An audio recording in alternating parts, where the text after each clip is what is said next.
2 is the git mumbo jumbo, yeah? Yep. Okay.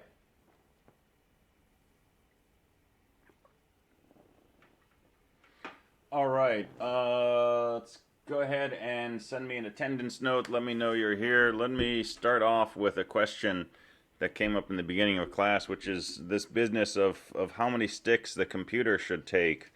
And remember, we have this algorithm. If you have sticks, number of sticks left in the pile when it's the computer's turn, you should take this number modulo 4. And so for the modulo operator, we can just use a percent sign. And so this works like this. So suppose there's 17 sticks left. So take equals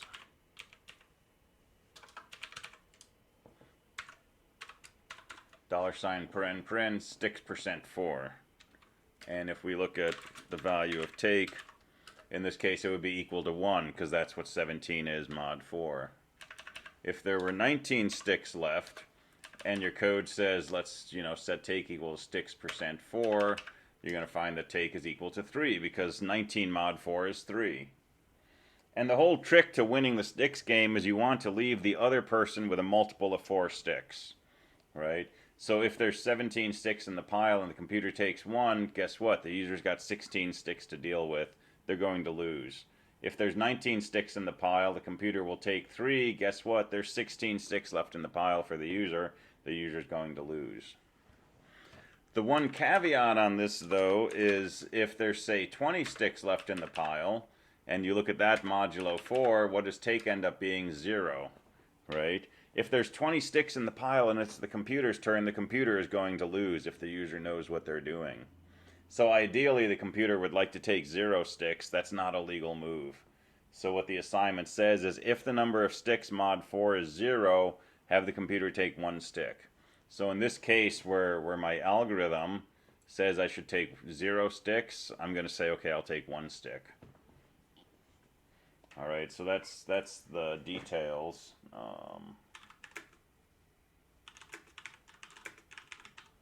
That's the details of how the CPU decides how many sticks to take.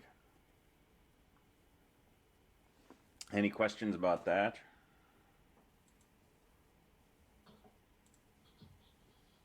Wait, so is take take like a function that's part of the bash library? It's just a variable. I was just trying to illustrate this process of calculating something modulo 4. So I just made a variable named take, but that may or may not be part of your program. Okay.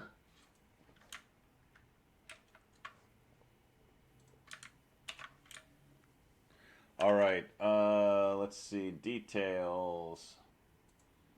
224 PA1.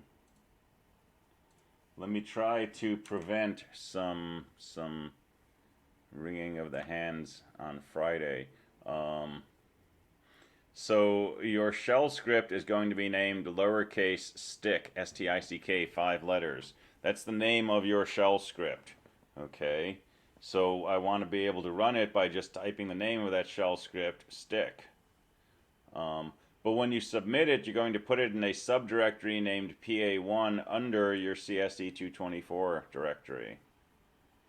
So what I want to see is I'm going to go into your directory CSE224, and right now, if you've done homework 2, you've got a directory under here called homework 002, and underneath that you have a readme. Okay, I'd like a new directory under CSE224 called PA1, and underneath that you should have your program called stick. Question. Yeah. So I already have a directory called PA1, but it's under it's under a directory that's in 224 called PAs. Okay. So it's like CSE224, then PAs, then PA1, then stick. Is that not acceptable? It would be better to just put PA1 directly underneath CSE224. I will probably find it, but I might miss it, right? Depending on where you are in the weekend of grading these, it's possible I'll go into that directory and look for PA1 and not find it, and then you would get a 0, and then you'd have to email me and say, you know, here's where it is, and so on. So yeah, under CSE224, just make a PA1 directory, put stick under there. And then for PA2, we're going to make a PA2 directory, and you'll put your program under there, and so on and so forth. And if you've already got, you know, stuff set up, the easiest way to reconcile this is just start over, right? So we have the mv command that will let us move, let us rename a file. So the easiest thing is going to be, you know, move this to, like, you know, CS224 old, make a brand new CSE224 directory, and put your homework 002, put your PA1, and just copy your files over. And then in here, do your git init and so on. Get rid of your repository on GitLab, right? Do your git remote add origin, git push, and just kind of redo the whole thing from scratch. But before you do any of that, right, don't delete things, because if you've already got code written, you don't want to lose it. Just rename this, right? Move CSE.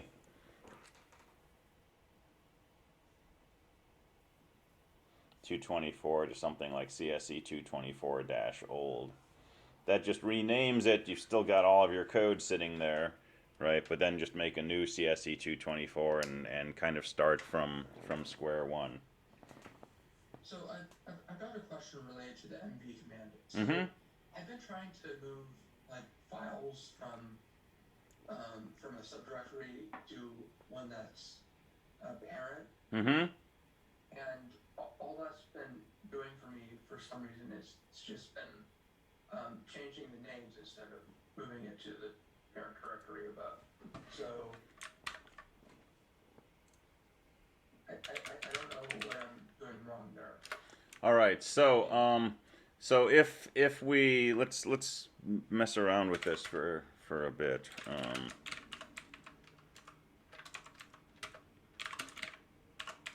All right, so here's my CSE224.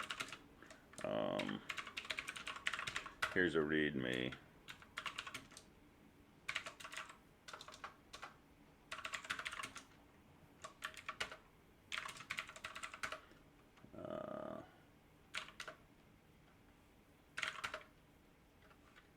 You made a directory with 3 zeros, homework 0002.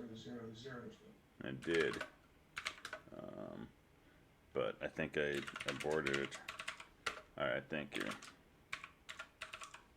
All right, so here's a README sitting inside here. All right, so I'm under CSE224. I'm under homework 002. So let's do something else. Let's make a PA's directory.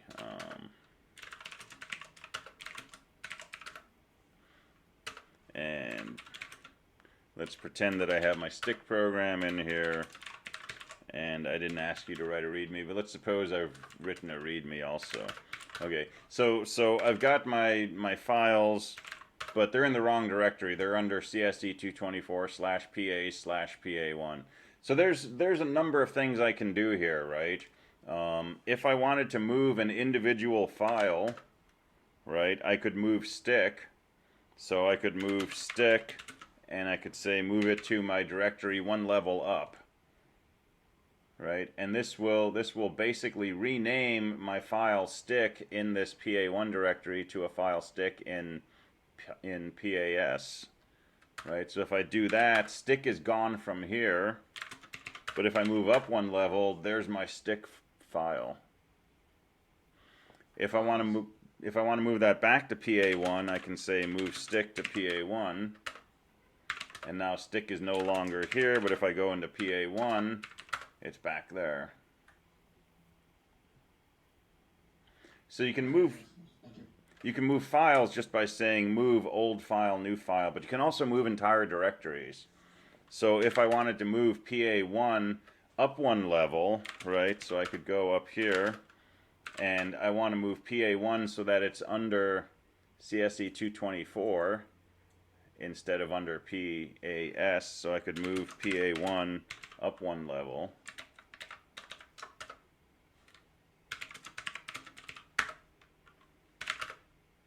And now my PAS directory is empty, but if I go up here, there's, I'm in CSE224, and I've got a directory PA1, I've got a directory homework 002. I've also got a PAS that's empty.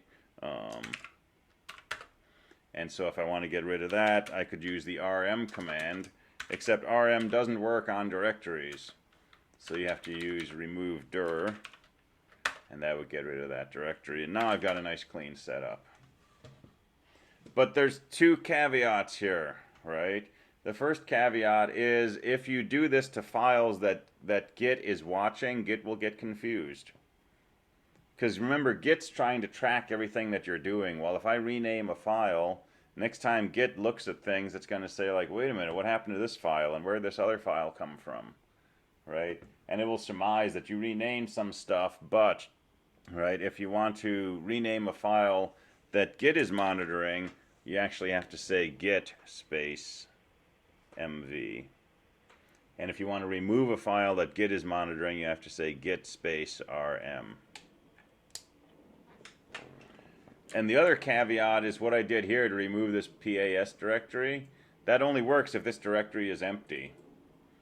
And if I have a directory under Git control, sometimes it's not empty. Sometimes there's hidden files, right? So this is why I say if you need to reset your directory structure, easiest thing to do is just rename this to something else and then start from scratch.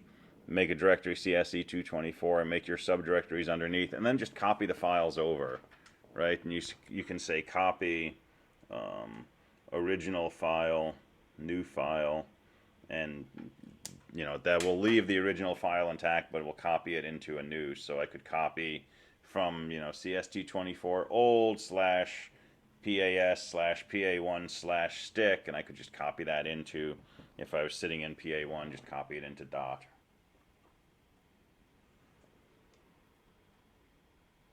So this is not as confusing actually as I'm making it sound, but there's basically a whole tree of files and directories, and it's just a big hierarchy, and it's easy to get tangled up sometimes and be doing things from one area and think you're doing it from somewhere else. So it's worth spending some time to set things up this way, so that it's nice and clean.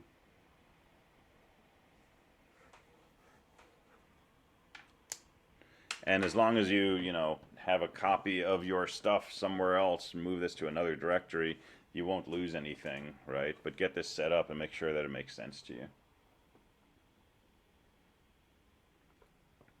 And yeah, you can MV on a directory. That'll change the name of the directory.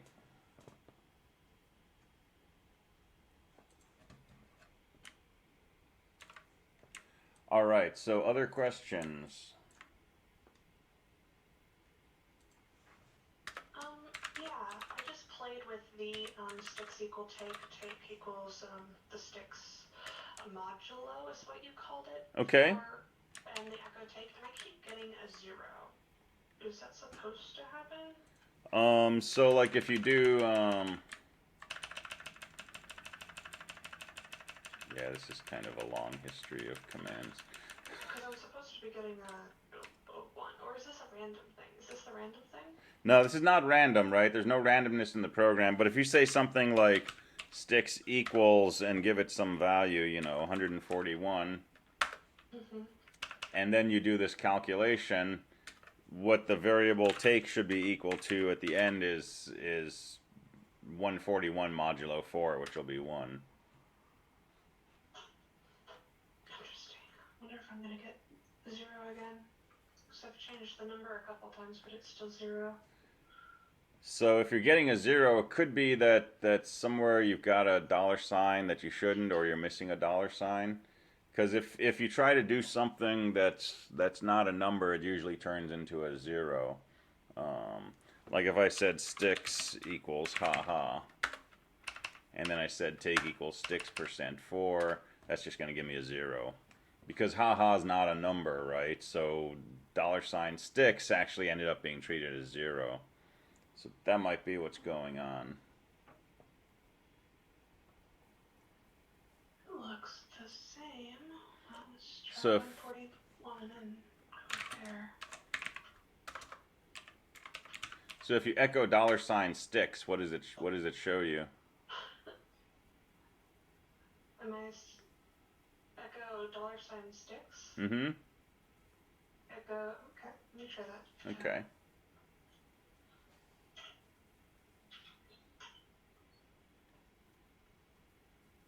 Now it's giving me echo 141 because I labeled that as okay. Interesting. Okay. So yeah, I think there's some extra characters in there maybe. It looks exactly the same. Alright.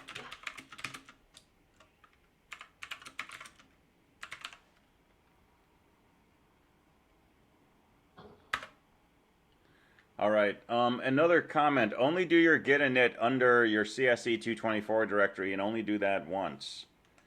So when I start a new project, PA1, don't do a git init in there. That will confuse the heck out of everything. When I make a PA2, don't do a git init in there. When you make your CSE224 directory, right, for homework 2, you do git init in that directory. This whole directory structure is being placed under git control. And whenever I say git push origin master, right, whatever changes I've added and committed will get pushed into this one repository, CSE224.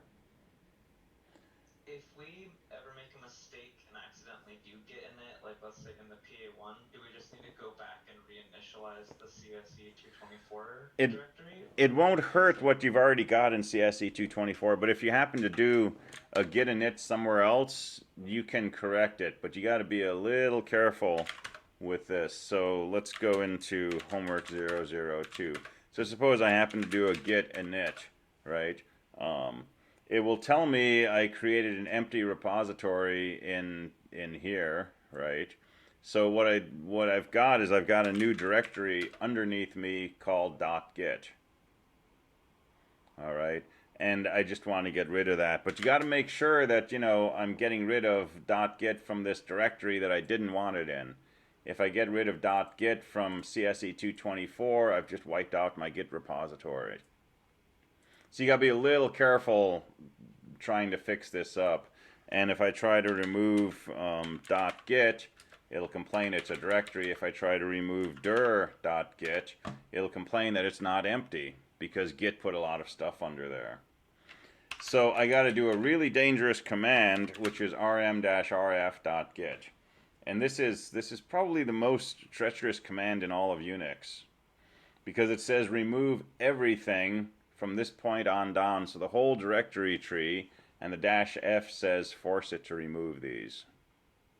So it will, very quickly do what you've asked it to do, but if I had actually accidentally done that from CSE224, I just lost all of my Git history, right? And I'd need to go back and do git init, git remote add origin, and make sure it's all set up correctly. So just don't ever type git init, right? After you've done homework 2 and you initialize CSE224, you should never have to do git init again, right? Until winter quarter when we start 222. So you just do git add and then whatever you're adding to your repository? Yeah, git add, git commit, git push. So you make a new directory, you put files in there. From that directory, just git add star, git commit, git push.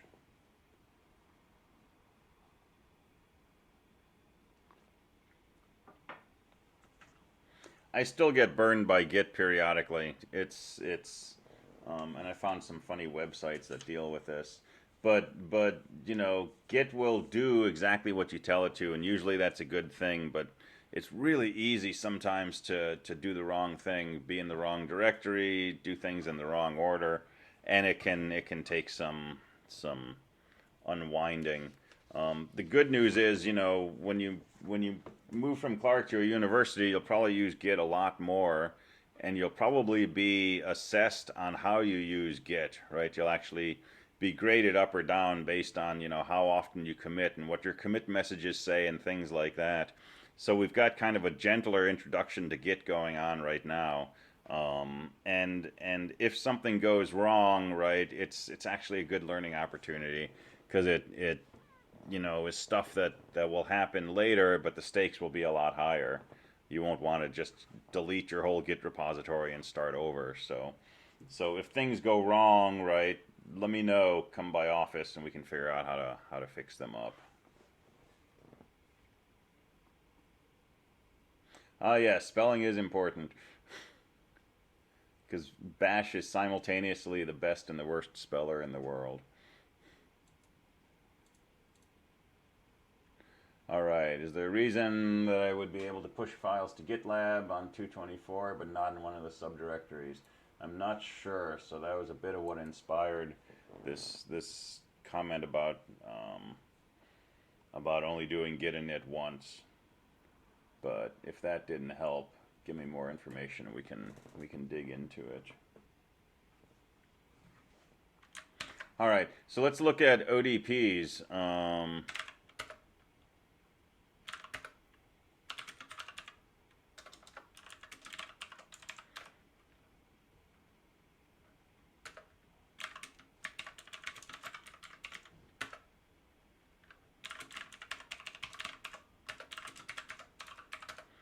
So ODP 406.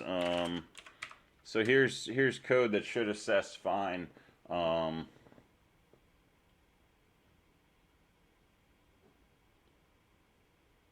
Cool. So ODP 406, we were printing out the pipes followed by the number of pipes in parentheses. So this uses an evil for loop. I should change that really. I'll change it right now. So let's set I equal to 0.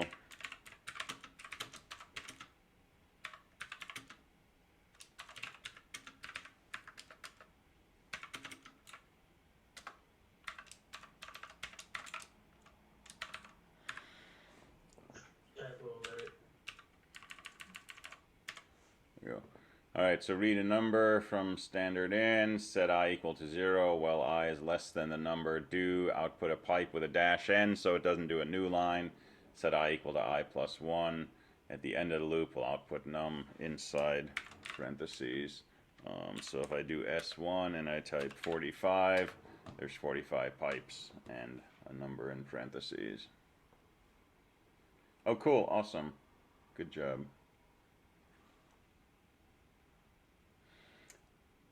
Let's see.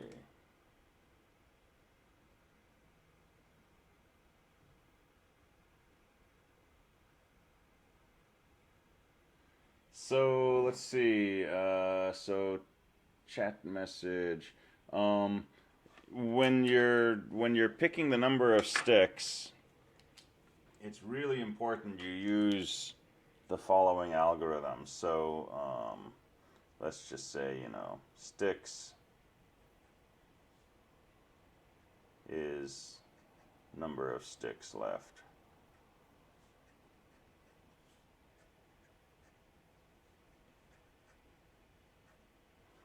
Take equals sticks modulo 4. If take is 0, set take equal to 1.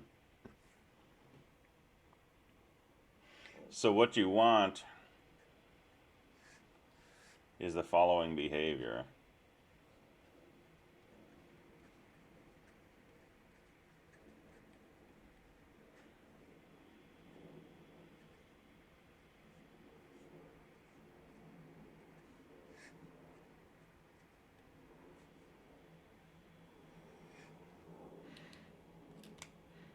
right? If the number of sticks left is not a multiple of 4, you just take that number modulo 4.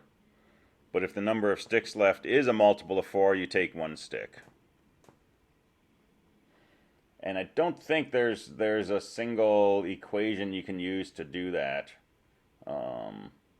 And somebody sent me one in chat, but I think if you try that, it will give you different values than this in some cases. And you definitely want to make sure this is exactly the number of sticks that you take. Otherwise, you'll lose points for not using the required algorithm.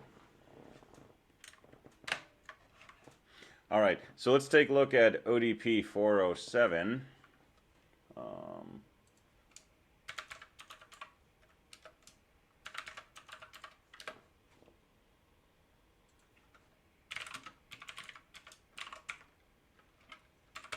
So 407 is a fairly complex description. You're writing a script that will print out a number sign. Okay, 1 character, no space, and no new line. Okay, it's like a prompt. So it's just going to print a number sign and wait for you to type in a number. And if your number is bigger than or equal to 1 and less than or equal to 3, it should print OK, followed by a new line, and then exit. Otherwise, it should print ERR, followed by a new line. That means error. Print the number sign again with no new line.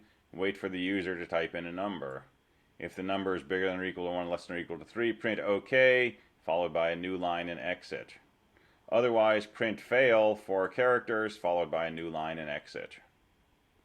Okay, this is very, very similar sounding to what you're doing in your stick program, right? This is the logic involved in asking the user how many sticks they want to take. And if they put in a legal number, you're going to go ahead and continue playing the game. If you put in an illegal number, you're going to tell them some piece of information like that's an illegal number, and you're going to ask them again. And if they put a legal number in, you'll continue playing the game. Otherwise, you're going to tell them that that's, you know, a wrong answer twice in a row and the game is over. And there's a note here, don't use read-p. Read-p is a way to say, you know, print something and then get input from the user. That will not assess properly in the ODPs. So if you want to print a number sign and then read input, first print the number sign using echo-n and then just use a read statement. So what should this look like? Let's see what I call this, S1. So there's my number sign prompt. And I'll type a number 2, it'll say OK, and we're done. If I type a number, you know, -2, it'll say error. And now it wants a number between 1 and 3. Okay, I'll type a 3, we're good to go. If I type an illegal number twice in a row, it'll say fail. So ODP 407 is basically testing your ability to code the logic that you need for that part of your stick game. The behavior of this is, you know, obviously different from the stick game, because the stick game doesn't say things like OK, error, or fail. But the logic inside here is similar.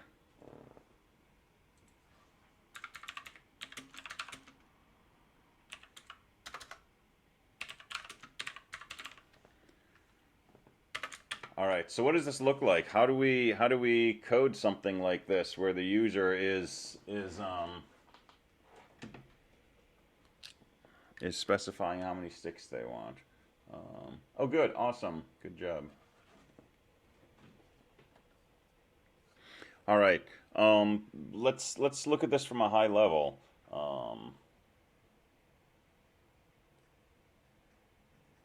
Read number of sticks to take. And I'm just going to pretend that we've read that into a variable called num, N-U-M.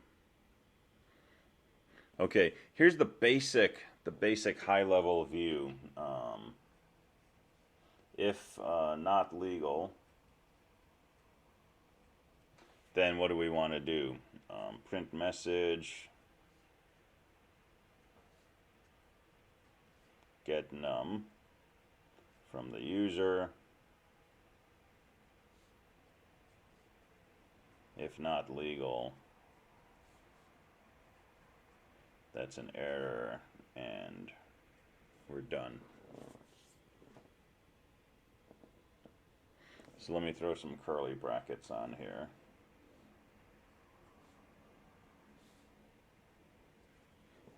Right? So there's no looping that has to be done here. It's really just kind of a pair of nested if statements, right? Read a number from the user. If it's not legal, we're going to do all of this stuff. If it's legal, just go on and you know, continue the game.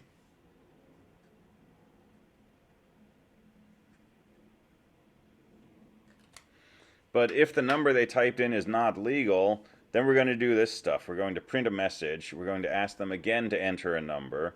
And if it's not legal, we'll print out a final message and we'll just exit. But if we print a message, get another number, and it is legal, then we don't exit and we just go on down to here and we continue the game. So it's an if statement inside an if statement, and that's all you need for it. You don't need to loop or do anything more involved. So how do we know if the number of sticks is legal? It's got to be at least 1 and no bigger than 3. So if $num is greater than or equal to 1 and $num is less than or equal to 3, then it's legal. If $num is less than 1 or it's bigger than 3, it's illegal. And this is worth writing out.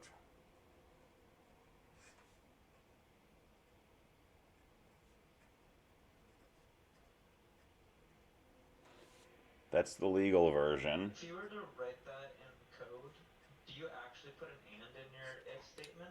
Or how do you do multiple equity right there? Like So excellent question. Go ahead to that bash how-to guide. And you can use, yeah, so double ampersand for and double pipe for or. And you do, you know, your bracket, bracket, condition, bracket, bracket, and then you can say and bracket, bracket, next condition.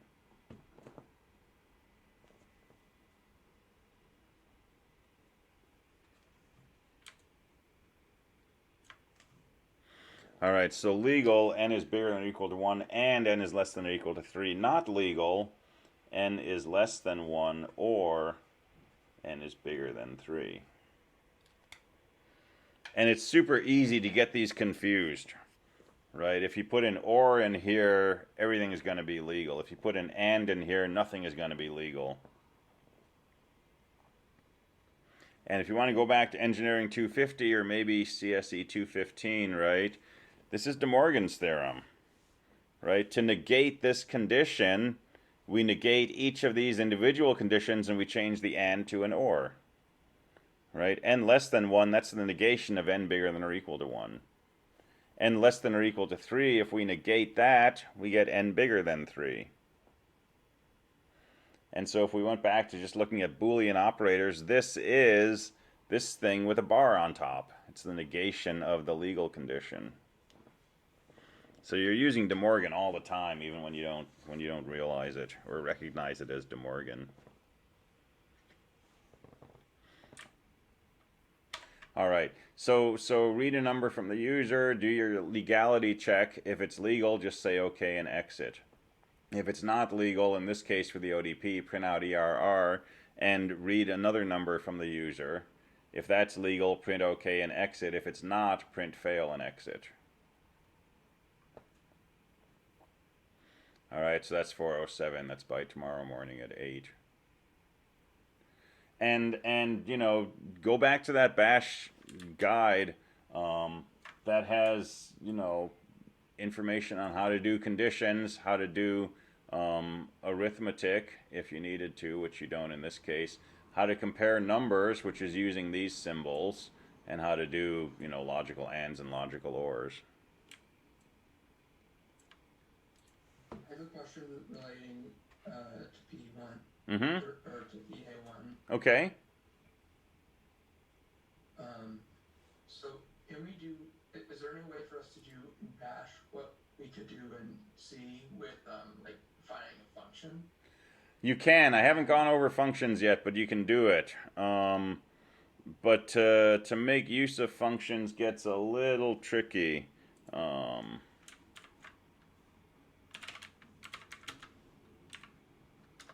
So I'm not going to go over that yet. Only because returning things and passing things and scoping of variables gets confusing, and it's as likely to get you into lots of confusing trouble as it is to actually make things simpler. So unless you go ahead.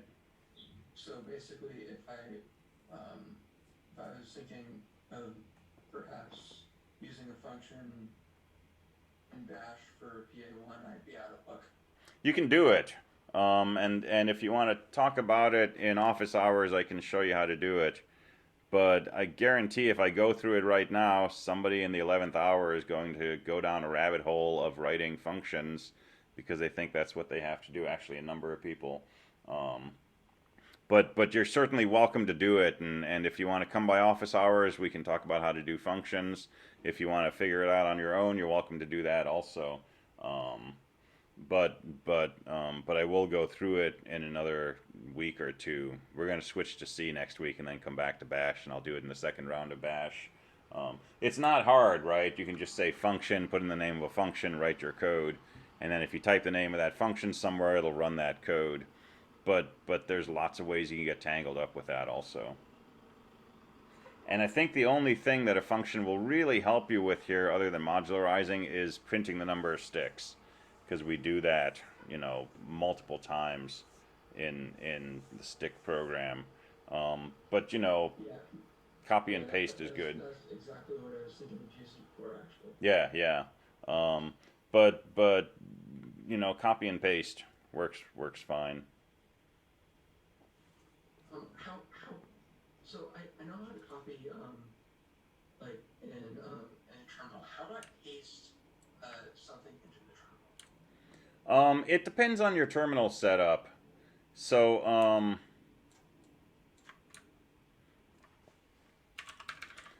my system right now, if I just select, that automatically copies. And if I do Control-Shift-V, that pastes. And depending on what terminal you're using, if you're running on a Linux system and you're using a terminal program like Console, I think that's the default behavior. If you're using PuTTY, you may need to select text and then right-click and say copy. And then somewhere in your window, do a right-click and say paste. But there's lots of different ways that you can set this up, and it depends on your environment. And it's worth figuring out a way that will make sense to you, and then setting it up as the default. But that's also something we can do in office hours, because that's basically customizing. If you're in VI though, so I did post a link.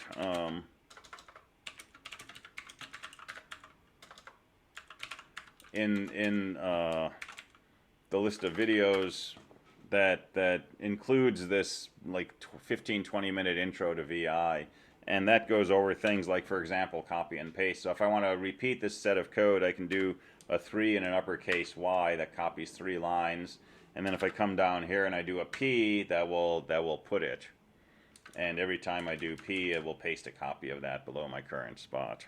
Or if I want to put it 10 times, I can do 10p, and it just made 30 more lines in my file. So you can copy and paste from inside VI by using commands, basically uppercase Y and lowercase p. But that's another thing that if you don't spend some time practicing that first by itself, it's going to be more headache than it's worth.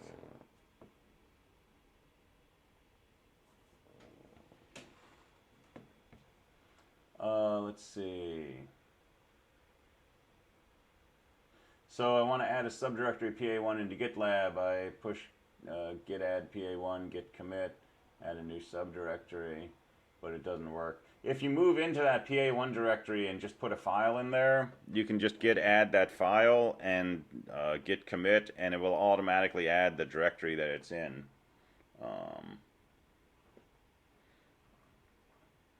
So just make that directory, go in there, make like a readme or something, do a git add star, git commit, git push, and that should create the directory for you. Will it add the directory with other files if they exist in it? Mm-hmm. Yeah, if you say git add star, it will take everything in your current directory and add that. And if you happen to be in a new subdirectory, it will create that subdirectory in the Git repository.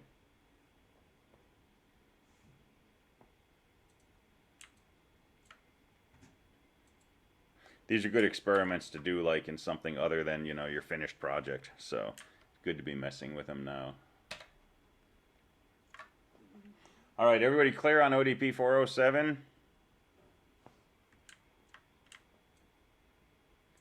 How do we nest the if statement? Do we use an elif?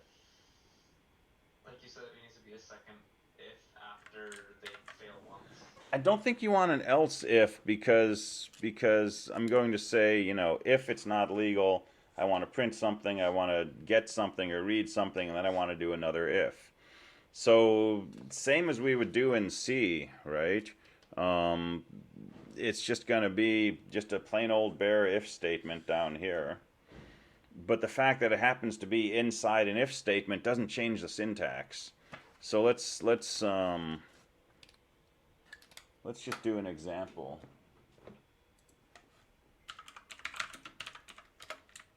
So let me pull a window over here.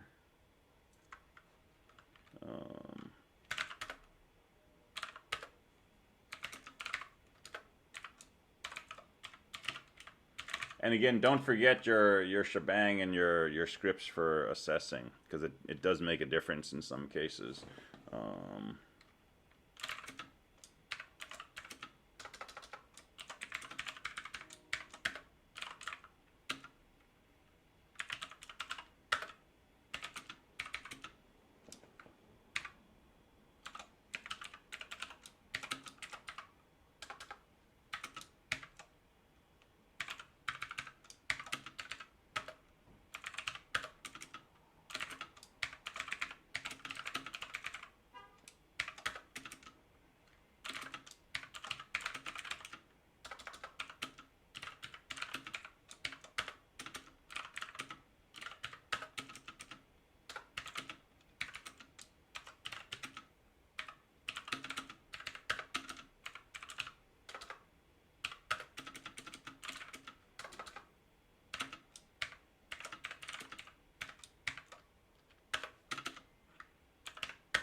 Right, so there's an example, right?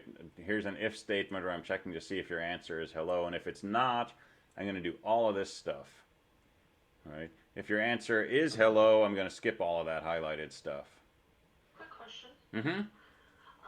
Indentation, can we use it for that if, just to further put it in so we're not losing track? Because that's a whole lot of like the same indentation, and I don't want to lose track. With C, it's easier to keep track. Yeah, so thank you. I was hoping we could talk about this. So, you know, indenting in Bash is completely meaningless to Bash. It doesn't care, but we're indenting for our own sake to help us understand, you know, what's going on when we look at our code.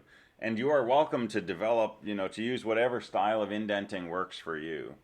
So some people would indent this if statement, some people would indent the word then, and some people would indent by 8 characters or 4 or 3 or something, right? It's a personal taste, and I want you to do whatever makes sense to you, whatever habits you're used to, or whatever habits you develop. But I do want you to indent, right? I want some kind of way visually to know that all of this is at a deeper level of logic than this, right? So in this case, you know, I'm indenting these lines of code saying these are happening as part of, you know, an if statement. And I'm indenting this line of code because this is happening as part of, you know, this if statement up here. You can use break to get out of a loop. I believe that works in Bash the same way, but we don't need it for an if. But yeah, that should get you out of a loop. You also have the exit command. And if you're inside a script and you say exit, that will just take you out of the script. So let's do that.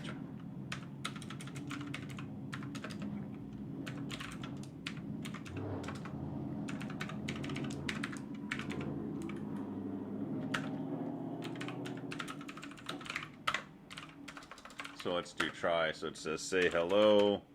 That's cool. If I say something else, it says that's not right. Enter the number 5. If I do that, that's cool. If I don't say hello and I don't enter the number 5, then it says I give up. And it didn't say cool because I used an exit command which said, you know, we're done, get out of the script. And that may work where you're thinking of using a break.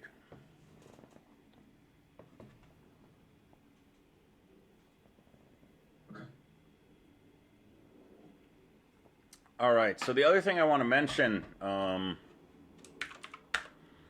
is on this question of, you know, how do we go about doing this programming assignment, right? Because it's got all these parts and pieces. You gotta have some interaction in the beginning for the number of sticks. You gotta have some interaction for who's gonna go first, and then you're gonna go through the gameplay, and you're gonna take turns picking sticks, and you're gonna have to go through, you know, all of this business for knowing if they put in a legal move, right?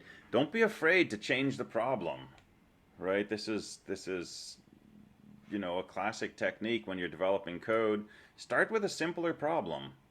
You could start and say, okay, I'm going to make a stick game.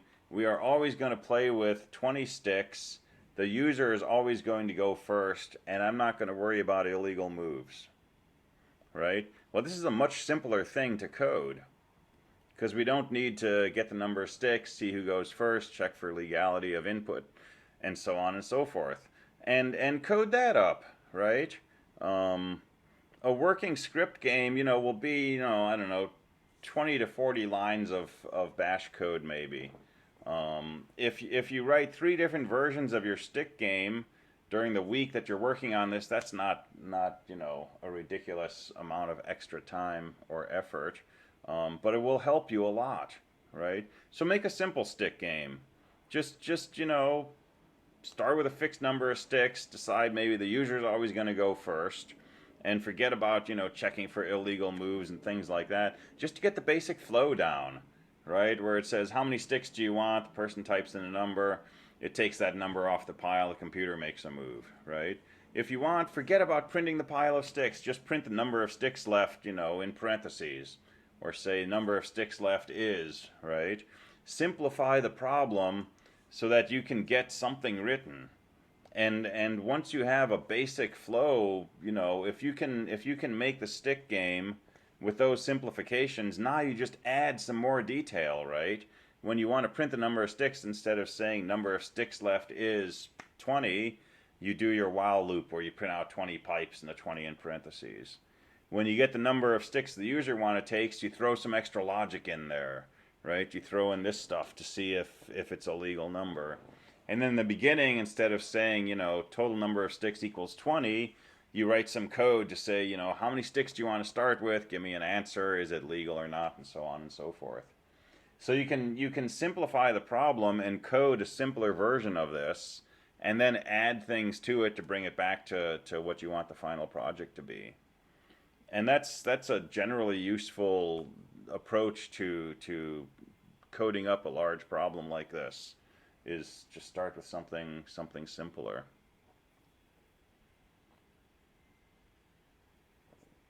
I'll be honest, I had gotten the thing done, but until we looked at it again today, at the beginning of class, I was counting who had the most sticks and not who got the last. Oh, okay.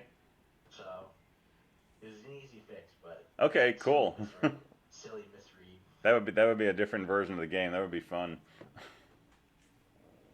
Once I get history, if you want to play it. Okay, cool.